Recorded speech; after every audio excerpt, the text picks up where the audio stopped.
Bonjour et bienvenue à l'école du jeu. Mon nom est Sylvain et on se retrouve aujourd'hui pour un top 6. Le sujet que j'ai choisi, mon top 6 de mes jeux de dextérité favoris. Je tiens à dire immédiatement en commençant que les jeux de dextérité sont habituellement pas mon fort. C'est souvent des jeux qui sont plus des jeux de party, des jeux aussi auxquels on va se tanner relativement vite ou encore des jeux pour enfants.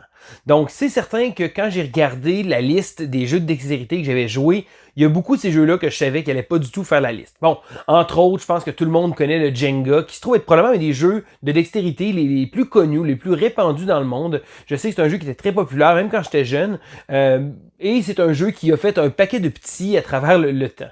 Donc, mais aujourd'hui, je vais vraiment me focusser sur les jeux que moi-même, j'ai vraiment trouvé intéressants, de par leur faculté ludique ou du plaisir simplement que j'ai eu à jouer. L'école du jeu, en partenariat avec la boutique L'Imaginaire. Au-delà de vos attentes.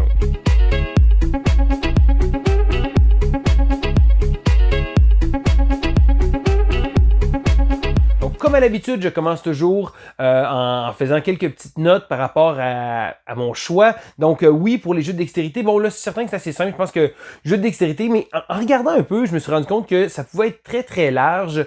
Je dirais que je suis vraiment allé avec ma propre description, ce que moi, je jugeais être un jeu de dextérité, donc un jeu de petites manipulations, que ces manipulations-là vont interagir sur le jeu. Bon, bien entendu, je n'ai pas eu l'occasion de jouer à tous les jeux que je voudrais. Manque de temps, manque d'argent, mais il y a quand même quelques jeux que je tenais à faire mention parce qu'ils ne font pas partie de ma liste. Et c'est probablement parce que j'y ai pas joué, parce que sinon il y aurait peut-être eu une chance. Je vais commencer immédiatement avec un jeu qui est un jeu très important pour beaucoup dans l'histoire. C'est un jeu qui a une très haute cote sur Board Game Geek. C'est le Crokinole. Alors, le Crokinole est une espèce de jeu de piche-notes avec des plateaux de bois vraiment magnifiques. Je sais que le jeu a beaucoup de fans dans le monde. Le jeu a un cult following. Les gens suivent ce jeu-là de manière assez frénétique. Je sais que c'est un jeu qui est très populaire. Malheureusement, j'y ai jamais joué. Un autre jeu qui a l'air très amusant, c'est Class, qui est un petit jeu de dextérité très sympathique. Un jeu frénétique là, avec un plateau avec des aimants en dessous. Ça a l'air plutôt sympathique. Sinon, il y a Flick 'em Up non plus que je n'ai pas joué. Je sais qu'il y a même une version Dead of Winter qui est sortie. Plein de petites versions comme ça, mais je n'y ai pas joué. Et aussi le jeu Flip Chips. Et là, j'ai entendu beaucoup de monde me parler en bien de Flip Chips. Un petit jeu qui a l'air très très sympathique avec un thème amusant. Un jeu où on va justement là, faire du flicker des piche-notes. Donc tous ces jeux-là ne font pas partie de mon top parce que je n'y ai pas joué. Mais là, comme d'habitude, je prends quand même le temps de faire quelques petites mentions, et ça, c'est des jeux qui n'ont pas fait mon top. Premièrement, il y a le jeu Rampage, bon, qui a été renommé par Terror in Maple City pour une histoire de droit d'auteur, est un jeu où on devait, justement, avec des piche-notes, de détruire une ville, et là, le concept était tellement le fun, j'avais tellement hâte de l'essayer dans le temps, et lorsque j'ai joué, j'ai trouvé ça juste quelconque. C'est dommage parce que je voulais aimer le jeu. C'est un jeu qui avait beaucoup de potentiel visuellement. Là, les petits meeples qui tenaient les étages et là, on donnait des piche-notes justement et là, on faisait tout détruire, on détruisait la ville. Le concept était vraiment bon, mais le jeu était plutôt coup-ci, coup-ça. Un autre jeu que j'ai pas nommé dans ma liste, et là, il y a quelques petits jeux pour enfants. Là. Certains que j'ai eu l'occasion de jouer à beaucoup de jeux de dextérité avec ma fille. Entre autres, High School, qui est un petit jeu encore là de piche-notes très amusant. Ce qui est original, c'est que le plateau rentre dans la boîte, mais là, il y a plusieurs boîtes dans la boîte et là, on va monter une espèce de gros plateau en clippant ça. Une belle présentation. Malheureusement, pas assez d'intérêt pour ma part pour qu'il puisse faire mon top. Un autre jeu que je tiens à mettre une mention, et j'ai pas assez proche de le mettre dans mon top, c'est le jeu Animal Upon Animal, alors Pyramide d'animaux. C'est un jeu de dextérité pour enfants. Et là, c'est probablement la raison pour laquelle je l'ai pas mis, parce que en tant qu'adulte, côté ludique, c'est assez ordinaire. Je dirais que même, il y a des jeux de dextérité qui font mieux la chose, mais c'est les premiers jeux que mes enfants ont joué. Ma fille avait 3 ans, elle commençait déjà à jouer à ça. Ça a été un des premiers jeux qu'elle avait pratiqué, à faire son tour, lancer le dé, regarder le résultat, appliquer le résultat. Donc c'est un jeu où on va devoir placer des petits animaux en pyramide, d'où le titre Pyramide d'animaux, très original. Mais c'est un jeu qui mérite une grosse mention. Mais là, ça fait assez de mes mentions. Je pense que je vais pouvoir commencer mon top 6. Numéro 6. En 6e place, j'ai nommé Meeple Circus. Alors, Meeple Circus est un jeu qui a été plus apprécié, je pense, des gens autour de moi que de moi-même, mais je peux reconnaître que c'est quand même un bon jeu. Donc, Meeple Circus est un jeu de dextérité où on va devoir réaliser certains objectifs avec différentes pièces. On va avoir certaines pièces et là, on va devoir placer des personnages, les mettre Mais ce qui est intéressant avec ce jeu-là, c'est que, bien entendu, c'est pour rajouter un peu de stress, il y a une application qui vient avec une espèce de durée de temps, et là, une petite trame sonore, des défis loufoques à faire. Premièrement, je tiens à dire, la présentation du jeu est vraiment super. Que ce soit les petites pièces, que ce soit les acrobates qu'on va avoir, et là, les personnages, certaines règles, donc certains ils peuvent pas toucher par terre, on va devoir essayer de réaliser certaines conditions, marquer des points. Donc, un jeu très loufoque. Pour ma part, après quelques parties, j'ai eu l'impression de faire un peu le tour, mais je sais qu'il y a une extension qui est sortie là. Malheureusement, j'ai pas essayé l'extension, mais ça reste que Meeple Circus a une belle présentation sur la table. C'est un jeu qui attire le regard, donc même les gens qui ne jouent pas, et ça c'est quelque chose d'intéressant qui va revenir tout au long de ma vidéo, ce sont des jeux souvent qui peuvent être très accessibles quand même par les gens, même s'ils connaissent pas le jeu de société, ils vont pouvoir le découvrir, et souvent, le fait d'avoir un élément de dextérité va rassurer certains en disant « Ah, ben tu sais, c'est pas des gros jeux avec des règles compliquées, on essaie de faire balancer des choses. » Alors que souvent, bon, ces jeux-là vont quand même avoir quelques petites nuances, mais quand même, ça permet une belle accessibilité au hobby. Puis pour ma part, c'est la raison pour laquelle Meeple Circus fait mon top. Numéro 5. En 5e place, j'ai nommé Tokyo Highway. Alors, Tokyo Highway est un jeu, et si c'est pas de la couleur, on dirait presque que c'est des bâtons de popsicle. Donc, qu'est-ce qu'on va faire? On va devoir tenter de construire une autoroute et de placer nos petites voitures sur différents segments. Et là, de la manière que ça fonctionne, ça va devenir une espèce de... La présence sur la table est vraiment incroyable. C'est vraiment... On va fabriquer ça, et c'est tellement un jeu de dextérité fine.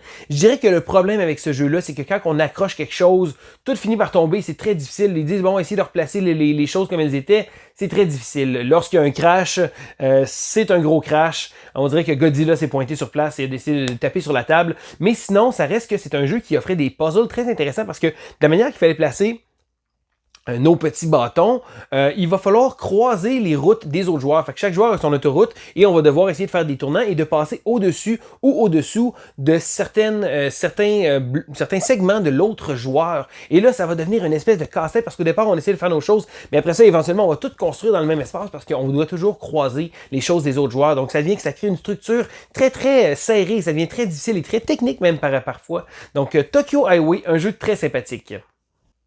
Numéro 4. En 4e place, j'ai nommé Rhino Hero. Bon, selon la localisation, la langue du jeu, le jeu peut s'appeler aussi Super Rhino. Donc, premièrement, c'est un jeu de la compagnie ABBA Games, donc les belles boîtes jaunes, donc un peu comme Pyramide d'animaux.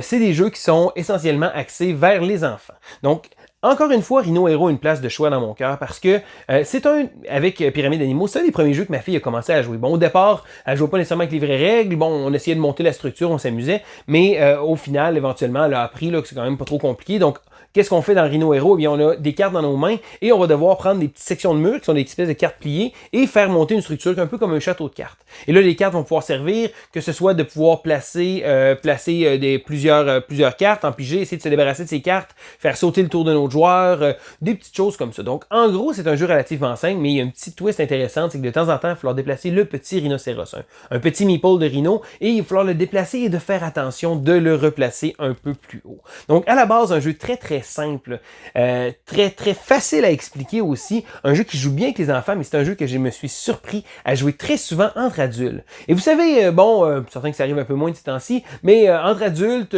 une petite coupe de vin, un petit verre de bière, des fois, les gens deviennent un peu pompettes, ils n'ont pas envie de jouer des gros jeux.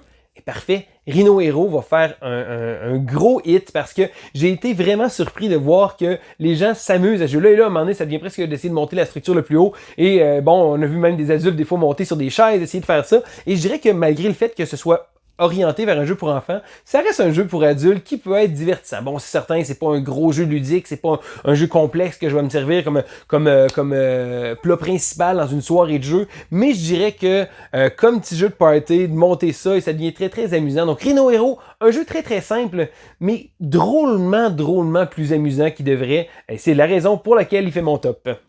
Numéro 3.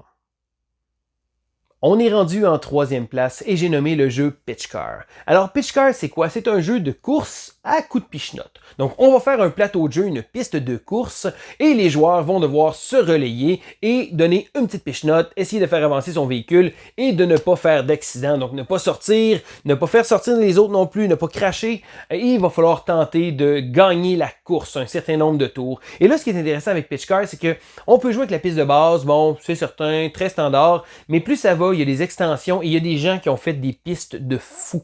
Si jamais vous avez l'occasion, vous voulez regarder ça, Écrivez juste Pitch Car et regardez les images que vous allez pouvoir avoir des gens qui ont fait des tables montées, des loops, des sauts, plein d'affaires comme ça, pas de bon sens.